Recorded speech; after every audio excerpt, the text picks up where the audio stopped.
Hi, it's David from Life with Parkinsons. If you're new here, welcome. I hope you'll consider subscribing and also check out our website at lifewithparkinsons.ca for more information about this channel and our sponsors. For everyone else, thank you for keeping up with all of our episodes and supporting this channel.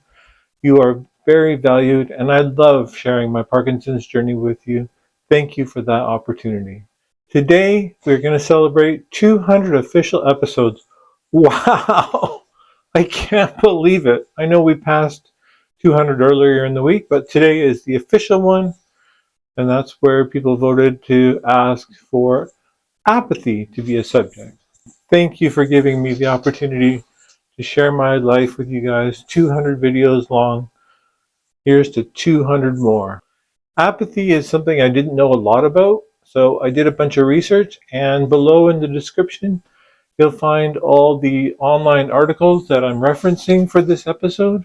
When I looked into apathy, I just thought, wow, what a little nasty side effect of Parkinson's that it can produce. Up to 40% of people at some time in their Parkinson's journey will likely experience apathy. To me, that's a pretty high number. Just to wake up in the morning feeling unmotivated, not wanting to get out of bed, just not caring at all, really impacted me a lot. Thanks for encouraging me to look up this symptom of Parkinson's, and we're going to share it in the rest of the episode. I just don't care. I just don't care. At times, I might just look like a big tough guy who doesn't want to give up no matter what the world throws at him. You know, there are times I do. There are times I've waved my white flag and just gone, time out, life. You're throwing enough at me at once. Can we just have a good year? Can we just have a good year free of problems? Sometimes that goes through in my mind. And sometimes I do wake up in the morning and it's like, I don't want to. I know I just said that I don't. But you know what I mean, right? You wake up and it's just like, you test the waters. Is it going to be a good day or is it going to be a bad day? I do get out of bed. I do get up and get going. But sometimes when someone has apathy, it may come across as they're doing it on purpose. I've had it with life. Someone else can worry about all the problems. And I just don't care. I'm just going to go sit on my chair and I just don't care. Hey, that rhymes. That was actually on purpose. It's funny to joke about, but it's not really a funny situation. Because what I found when looking at apathy, it's very similar to the depression-like symptoms I experienced shortly after my diagnosis. The way the dementia specialist explained it to me is like, you're having depression symptoms, but it doesn't mean you're depressed. The way it was explained to me in these articles, it's like someone who has apathy, it's very similar to how the depression manifests itself. Like they might not know it's happening. And that's a really weird thing to think about. Like, how can someone just be stubborn and lazy, sitting on the couch, not helping out at all, not lifting a finger? I mean, man, that's got to be hard on their care partner or their care person. I couldn't imagine. But the thing is, the research shows they might not know what's happening. They might not realize what they're doing. And how do you deal with that, right? That's one of the biggest things when I read about this was like, how do you deal with that as a person with Parkinson's when you don't know what's happening? How do you deal with it as a care person looking at your person with Parkinson's and you're just shaking your head like, insert name. You know, he just sits there on the couch all day and won't lift a finger. That's why I want to insert here, like, check with your medical team, check with your doctor, check with your movement disorder specialist, whoever you can, because they might not know what's happening. And that's what one of the articles said. And that's really the big impact of the first part of this takeaway is, I just don't care. Well, they probably do. They cared about you before, I'm sure. Yeah, it was really weird with me and depression because the depression caused some memory lapses. And one day I drove to the gas station to put gas in the car and I couldn't remember how the pump worked or how to open the gas thing. And that was terrible. It's just, I think this is something we need more awareness about because it really shook my world. When I thought a little bit more about apathy, it's like Sometimes Parkinson's disease scares me because it brings up all these little nasty non-motor side effects. What I want to mention here right now is that the Parkinson's Foundation has a great download PDF document that you can get. And I've included the link in the description below, and I'm just showing it here on the screen. This is a great little PDF document that has a lot of information crammed into it. And if you're concerned about apathy or want to know more, this would be a great place to start. Another little great snippet was from the American Parkinson's Disease Association. And they said, I'm just going to read it for you here because I think it's so important. Apathy often coexists with cognitive difficulties as well, especially executive dysfunction or difficulty initiating, planning, and executing complex, multi-step behaviors. However, apathy can also occur in those with cognitive difficulty. Once again, an apathetic person, even in the absence of cognitive difficulties, may seem like he or she has cognitive difficulties. Apathy can both accompany cognitive decline and mimic cognitive decline. When you break that little paragraph down, it's just like, where does apathy fit in? How do you distinguish it from other symptoms and problems the person may be having?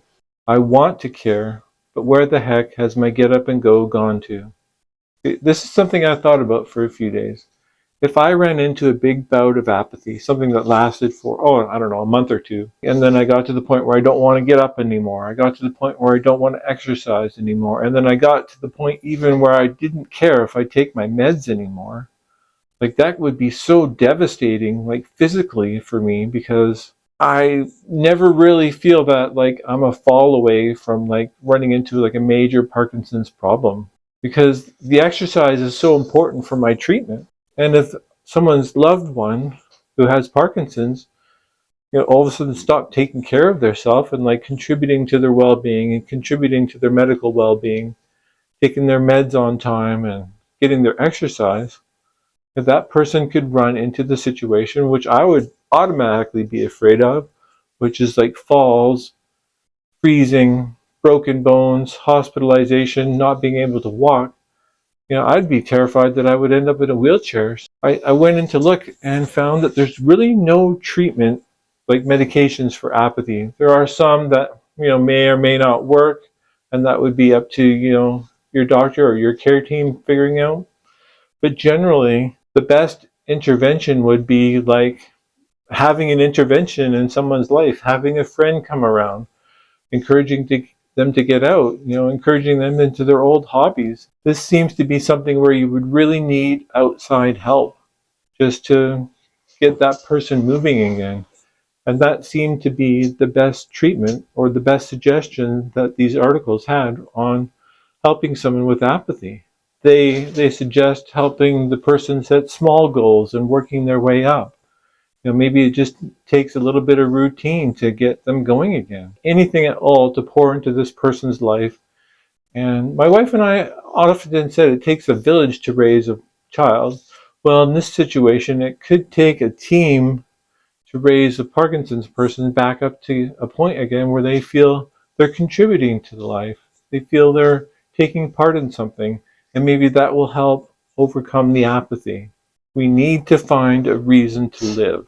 In May of this year will be my 7th year anniversary of Parkinson's.